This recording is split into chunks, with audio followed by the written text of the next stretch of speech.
Drew here, and I'm really glad to have this show back. I'm not sure that we deserve this show, honestly. That said, I didn't get the explosion of energy in this first episode of season 3 Succession that I was expecting. I think that it was a pretty good premiere episode for most shows, but because of the mic drop that was the ending of season 2 with Kendall turning the tables on Logan, I felt that this episode, I was thinking that it would be a little bit more frantic in its energy and that it would be one of the best episodes of Succession, and instead I think it was a little bit more low energy than I had anticipated, which low energy for this show is quite high energy, but I feel it was immediately obvious that it's been 2 years since we last saw these characters, even though if you watch the last episode of season 2, it was just a day ago, but the characters had noticeably aged, which took me out of it a little bit, if I'm being honest. But I'm very grateful to have all these very unique and original characters back.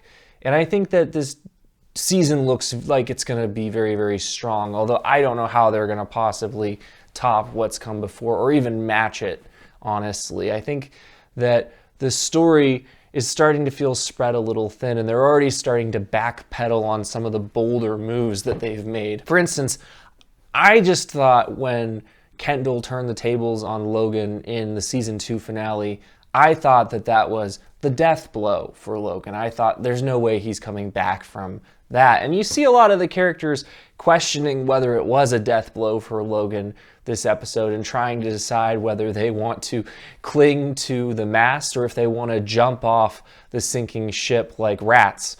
And you definitely see Shiv, I think in particular, questioning what she wants to do and where her allegiances belong. And it was a good episode in that it gave Kendall, who I think everybody is probably rooting for a little bit, a chance to just relish this little victory that he's had against Logan. But he kind of comes off silly in the process. He has all the right moves, but he doesn't know when to play them, as someone aptly put it in a previous season. And he's staying with his ex-wife. He has Greg along for the ride, who clearly isn't much of an asset at this point. I felt that perhaps the weakness of this episode that kept me from really enjoying it is they definitely splintered all the characters. I think the show is at its best when they have all the characters in a room, as they did in the season 2 finale. The scene on the yacht where all the characters were trying to pitch to Logan who could be the scapegoat. I thought that was like the highlight, one of the best scenes of season 2. And this show, I'm not asking for them to have too many characters together, but the show is at its best when it does that, I feel. But I would like to see more interesting character dynamics playing out. I feel there were a lot of scenes between characters this episode that just weren't that interesting in terms of character dynamics. I really liked that the show is kind of hinting that this is more serious than the previous threats to Logan, without letting Logan himself let down his guard. He still has to maintain that front of strength in the midst of all the chaos, that he's not actually worried. But you can see that he's shaken in a way that he hasn't been previously. And the fact that he's willing to let someone step up as temporary CEO, even if it's only that will be his puppet. I think that, he clearly would never want to do that if it wasn't a dire situation. And the fact that he goes to Sarajevo, where there's no extradition treaty with the U.S. So clearly, even though he's trying to act like everything is business as usual, there are signs that he may be mortally wounded.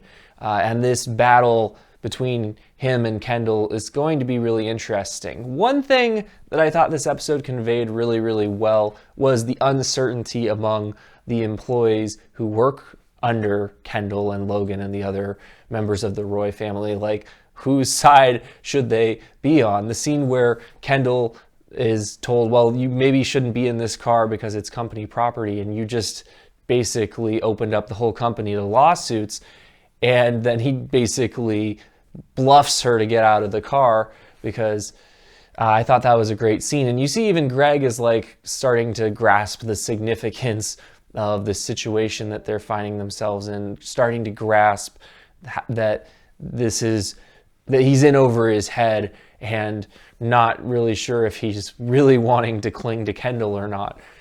So that was interesting. My favorite part of the episode was definitely the characters trying to get Logan to make other characters the CEO. You see Shiv, making a play for it, even though she knows that it's potentially not the best time to become CEO. But you see that people always want power, and Shiv more than most. And the moment when Roman was trying to make his own pitch for CEO, but also kind of gently prodding Logan to consider Jerry if it's not going to be him. I thought it was interesting because Logan, he doesn't want people to disagree with him, but I think he also somewhat wants to see his children be strong. And when they stand up to him, that makes him more proud, even though he doesn't really want to stand aside. And I think that was part of the reason that he gave that smile in the finale when Kendall pulled this move. It's something that he can respect. He can't respect it when people roll over. And when Roman, during this phone call, he shows signs of weakness, Logan very, very clearly says, Roman's out. He's not going to be the interim CEO. Which is interesting because you had seen Logan starting to become more impressed with Roman in the wake of his in the wake of thinking that he was in a deadly situation in the season 2 finale.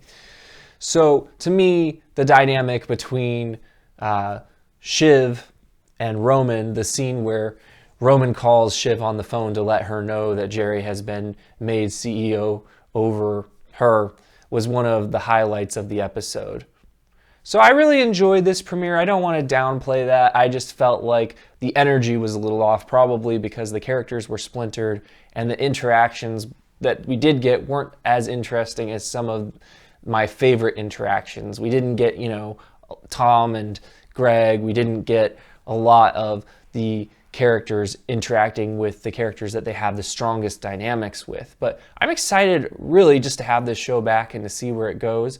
I really hope that they have some unexpected twists on the horizon, and I know that that takes time to set up. So I'm in it for the long haul. This is definitely my favorite show currently airing at the moment. But what are your thoughts? Let me know in the comments. If you're interested in seeing my upcoming reviews of Succession and other shows, please consider subscribing. And as always, thanks for watching.